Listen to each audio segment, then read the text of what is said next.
Tensionet në lindjen e mesme kanë ngritur vazhdimisht shqetësime për sa i përket sigurisë globale dhe stabilitetit ekonomik, por edhe zhvillimet e fundit në ngushticën e Ormuzit dhe Poloni kanë tërhequr vëmendjen e komunitetit ndërkombëtar. Në Helsingborg të Suedis po mbahet një takim dy ditor i ministrave të jashtëm të NATO-s. Fillimisht synoi që të përgatitej kryesisht samiti i NATO në fillim të korrikut në Ankara. Por, për shkak të luftës kundër Iranit dhe tërheqjes së pjesshme të planifikuar të trupave amerikan nga Europa, rendi ditës mund të ndryshojë. Në këtë takim merr pjesë edhe sekretari amerikan i shtetit Marco Rubio. Rubio, gjatë takimit të ministrave të jashtëm të NATO-s në Helsingborg, dënoi ashpër veprimet e Iranit në ngushticën e Ormuzit. Ai cilësoi përpjekjet për vendosjen e tarifave detare si të papranueshme dhe në kundërshtim me parimet ndërkombëtare të lirisë së undrimit.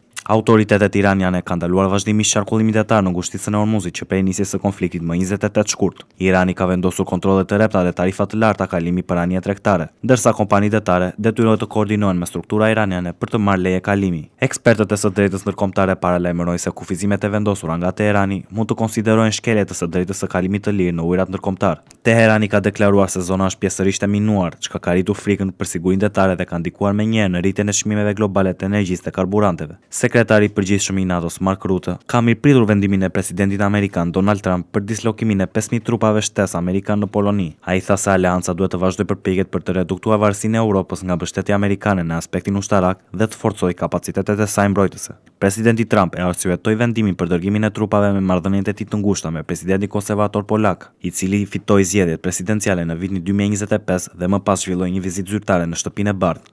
Nga ana tjetër, Ministri i Jashtëm polak deklaroi se prania ushtarake amerikane në Poloni do të mbetet në nivele të ngjashme me ato aktuale, duke theksuar se reputacioni i Varshavës, sinjale as serioz në mbrojtje, ka ndikuar në vendime strategjike të Washingtonit.